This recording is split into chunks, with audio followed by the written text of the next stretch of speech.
Oi, gente, para quem não me conhece, eu sou Isabela e essa é a segunda parte da revisão para eu vou falar um pouco sobre a democracia de Atenas, sobre os sofistas e o método socrático. E só um lembrete rápido, acessem o AVA e olhem o conteúdo que está lá. É muito importante vocês acessarem o AVA diariamente e olharem o conteúdo, os professores estão se esforçando muito para postar. Então, olhem o conteúdo, estudem e depois vem aqui só firmar o conteúdo. E vamos começar. Bom, sobre a democracia de Atenas.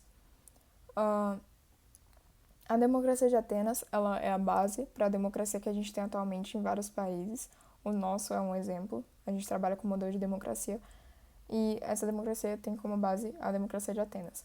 A democracia de Atenas tem uma forte relação com a filosofia e ela é baseada em três pilares: a isonomia, a isegoria e a isocracia. A isonomia é a igualdade de todos os cidadãos perante a lei. A isegoria é o direito de todos os cidadãos à fala durante as assembleias, e a isocracia é o direito a todos terem acesso a cargos políticos, todos os cidadãos.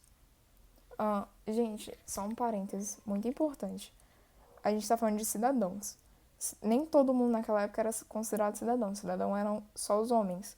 Mulheres e escravos estrangeiros não eram considerados cidadãos. Então, quando a gente fala isso, a gente percebe a própria contradição, que a própria democracia de Atenas tinha suas contradições. Uma coisa importante: naquela época eles trabalhavam com modelo direto, e hoje a gente trabalha com modelo representativo. O que isso quer dizer? Antigamente as pessoas iam lá e se representavam, elas defendiam os interesses delas, iam lá argumentar nas assembleias. Hoje a gente tem algumas pessoas que fazem isso pela gente, elas representam os nossos interesses e elas estão lá na nossa frente. A gente não tem mais que ir lá defender e ter tanta essa necessidade de argumentação como tinha na época. Porque dentro daquele contexto onde você tinha que se defender, você tinha que colocar a sua ideia ali e tentar convencer as pessoas da sua ideia, você tinha que ter uma retórica muito boa, uma argumentação muito boa. E foi nesse contexto que os sofistas surgiram. Os sofistas eram sábios, assim, sofista significa sábio, as pessoas consideravam eles sábios e eles se consideravam sábios, eles eram basicamente professores e eles cobravam pelo aprendizado e eles foram os responsáveis por democratizar o acesso à retórica e à argumentação. Eles são considerados os primeiros humanistas. Por quê? Antigamente, só um parênteses, a gente fala pré-socrático e socrático, porque a gente divide isso porque depois de Sócrates, no período de Sócrates, Sócrates em conjunto com os sofistas, eles começaram a trabalhar com a antropologia. Eles começaram a focar sobre os estudos e sobre... Eles começaram a focar todos os assuntos no ser humano, política, sociedade e tudo mais. E antigamente eles falavam sobre a physis. Os filósofos eles tratavam sobre a physis, por isso que a gente divide pré-socrático e socrático, por isso da virada humanística.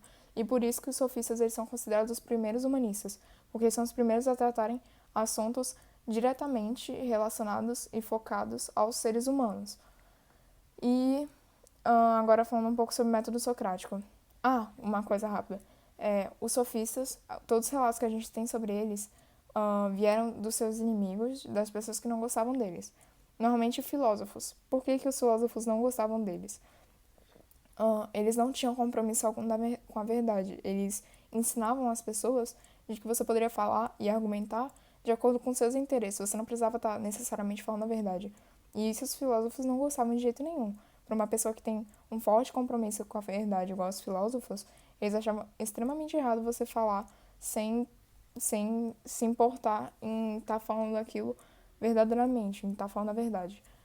E naquela época também as pessoas não diferenciavam muito sofistas com filósofos, por isso que muitas vezes Sócrates mesmo foi confundido com sofista.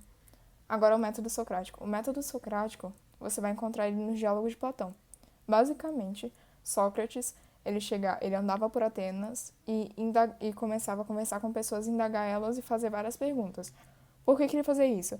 Porque ele queria levar elas à busca pelo conhecimento, à produção do conhecimento, ao mesmo tempo que elas reconheceriam a sua própria ignorância, porque ele fazia várias perguntas, ele sempre falava que ele não sabia as respostas, e ele fazia várias perguntas, a ponto de que a pessoa às vezes não sabia responder, E ela assim reconheceria a própria ignorância e procuraria produzir conhecimento. Uma coisa. E tá aí a. Ai, me fugiu de novo a palavra, gente. A ironia. A ironia do método socrático. Quando você vai indagar uma pessoa e a pessoa ela tá falando sobre algo, ela mesma perceber que ela não tem conhecimento sobre aquilo, ela mesma perceber a própria ignorância. E uma coisa importante é que Sócrates ele sempre expôs todo a falta de conhecimento das pessoas durante esses diálogos. E muitas vezes ele teve esses diálogos com pessoas de grande influência e ele expôs o não conhecimento dessas pessoas. E essas pessoas ficaram, elas não gostaram, elas ficaram ressentidas e isso pesou um pouco no julgamento dele. Isso é só um parênteses, quando elas foram a favor das acusações de Sócrates, afirmaram as acusações que foram feitas a Sócrates, que foi basicamente corromper a juventude e, e trair os deuses enfim, trair os deuses, porque estavam falando que ele estava tentando começar a induzir o monoteísmo e tudo mais. Então essas foram as acusações feitas a Sócrates. E é isso. Lembrando, só um lembrete rápido, isso não substitui, esses vídeos não substituem uma leitura do livro, ou até mesmo se você tiver dúvida, você ir no fórum de dúvidas, ou até mesmo falar comigo, perguntar, eu estou à disposição. Então estudem mesmo com o livro, venham aqui, isso daqui é uma revisão. Eu tentei passar muito rápido nos conteúdos para ajudar vocês. E não se esqueçam, só para fechar, que ninguém é grande demais para aprender e ninguém é pequeno demais para ensinar. E não se esqueçam de ativar as notificações, curtir e se inscrever no canal. E é isso, até a próxima. Espero ter ajudado vocês e beijos!